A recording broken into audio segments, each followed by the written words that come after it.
کھیلتے ہیں. تو وہ شخص شطرنج بنا کر لایا اور بادشاہ کے سامنے پیش کیا کہ میں نے ایک کھیل بنایا ہے.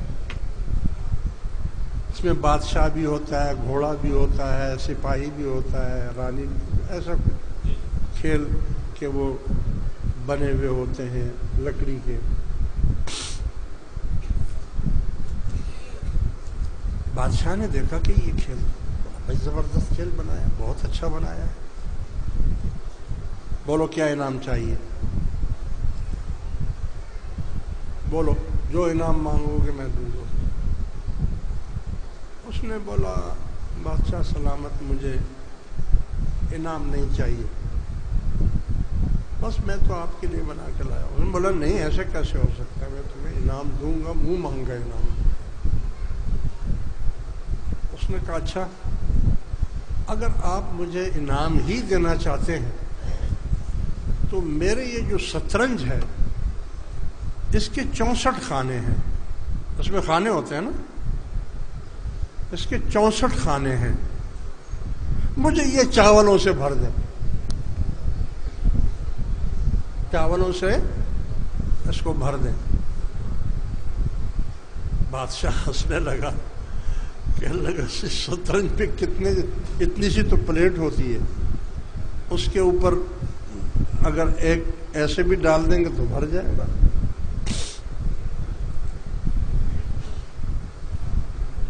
اس نے بولا نہیں، میں ایسے چاولوں سے نہیں بھرنا مانگتا اس کو. بولا پھر کیسے؟ بولا میں ایسے بھرنا چاہتا ہوں اس کو کہ جو پہلا خانہ ہو اس میں ایک چاول کا دانہ رکھے، جو دوسرا خانہ ہو اس میں 2 وہ اور 1 یہ، 3 ہو گئے، 3 دانے چاول کے رکھیں.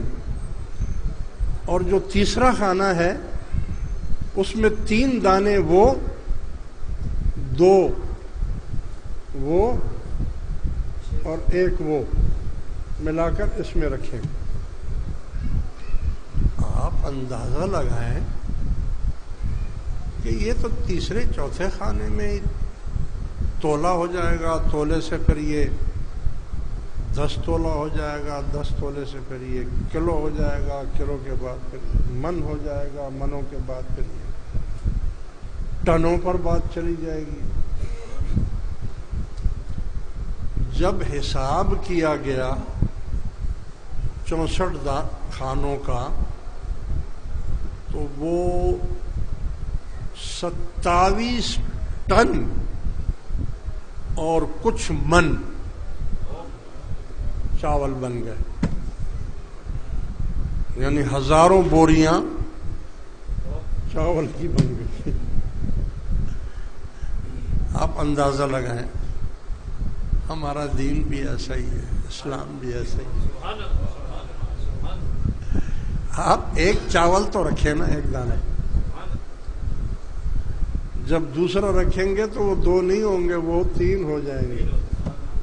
اور جب تیسرے میں رکھیں گے تو وہ 3 نہیں ہوں گے، 7 ہو جائیں گے. علی ھذا القیاس آپ کو اس کا اجر ملتا رہے گا، آپ کو پتہ ہو یا نہ ہو،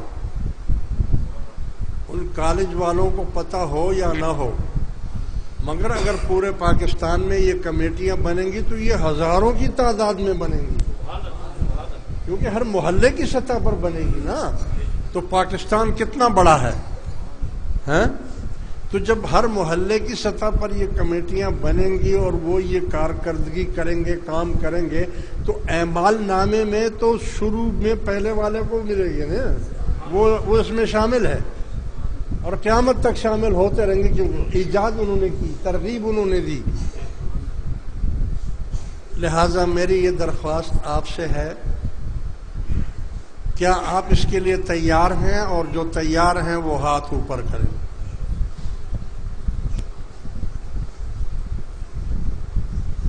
ماشاءاللہ، جزاک اللہ. اور آج سے ہی آپ اس کام میں لگ جائیں اور اللہ اور اس کے رسول کو خوش کریں، کیونکہ حضور غریبوں کے ساتھ ہیں اور اس سے آپ کے ملک کے غریبوں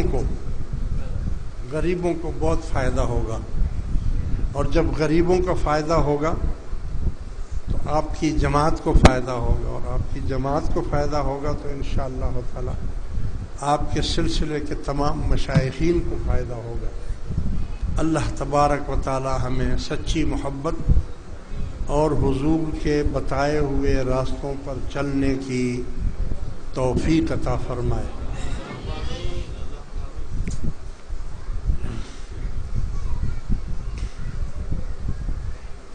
میں نے قرآن کریم کی ایک آیہ کریمہ آپ کے سامنے تلاوت کی ہے، جس میں اللہ تبارک و تعالی نے آپ کو حکم فرمایا ہے کہ یا ایھا الذین آمنوا اتقوا اللہ وکونوا مع الصادقین، اے ایمان والو تقوی اختیار کرو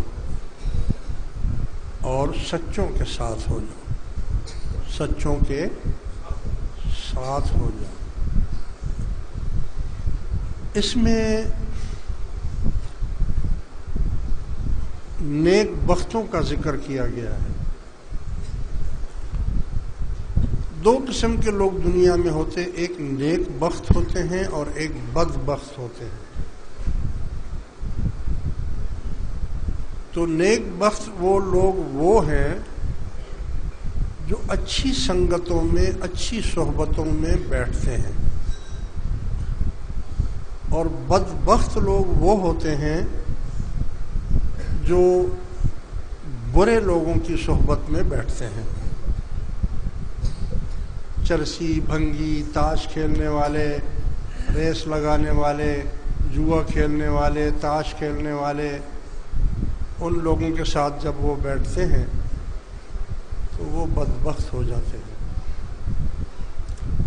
اللہ تبارک و تعالی نے ہمیں حکم فرمایا ہے کہ ایک تو تقوی اختیار کرو۔ تقوی کا معنی ہے بچنے کی،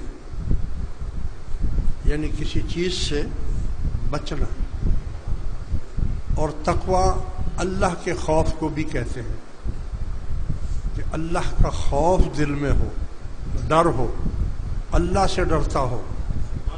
تو جو اللہ کا خوف رکھے گا وہ کبھی بھی گناہ کی طرف نہیں جائے گا۔ کیوں؟ اگر اس کے بس میں بھی ہوگا تب بھی وہ خدا سے ڈرے گا، خدا کا خوف کرے گا کہ مجھے اللہ تو دیکھ رہا ہے نا، اللہ تعالیٰ مجھے دیکھ رہا ہے، میں اللہ کو کیا جواب دوں گا اگر میں نے چوری کی؟ کوئی دیکھ نہیں رہا لیکن اللہ تو دیکھ رہا ہے۔ میں نے کوئی غلط کام کیا، کوئی مجھے دیکھ تو نہیں رہا لیکن اللہ تو مجھے دیکھ رہا ہے، میں اللہ کو کیا جواب دوں گا؟ لہذا تقوی کے معنی ہیں بچنا ہر اس کام سے جس سے اللہ اور اس کا رسول ناراض ہو، خفا ہو، اس سے بچنا، دور رہنا۔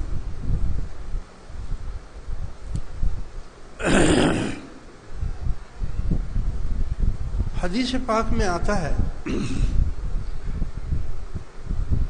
کہ حضور نے فرمایا کہ آپ اگر اچھے لوگوں کی صحبت میں بیٹھیں گے تو اس کی مثال ایسی ہے جیسے کہ آپ نے کسی عطار سے دوستی کر لی۔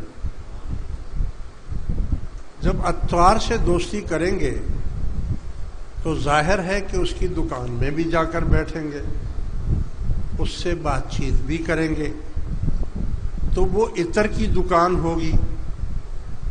اول تو جب آپ کے ساتھ اس کی دوستی ہوگی تو آپ جب اس کے پاس بیٹھیں گے تو وہ روئی میں تھوڑی سی عطر لگا کے آپ کو دے دے گا، آپ کان میں لگا لیں گے، خوشبو آپ کو آتی رہے گی۔ اگر خدا نخواستہ اس نے آپ کو عطر لگا کر نہیں دیا، تو جتنی دیر آپ اس کی دکان میں بیٹھے رہیں گے خوشبو تو بہرحال آتی ہی رہے گی، کیونکہ عطر کی دکان سے تو خوشبو ہی آئے گی نا.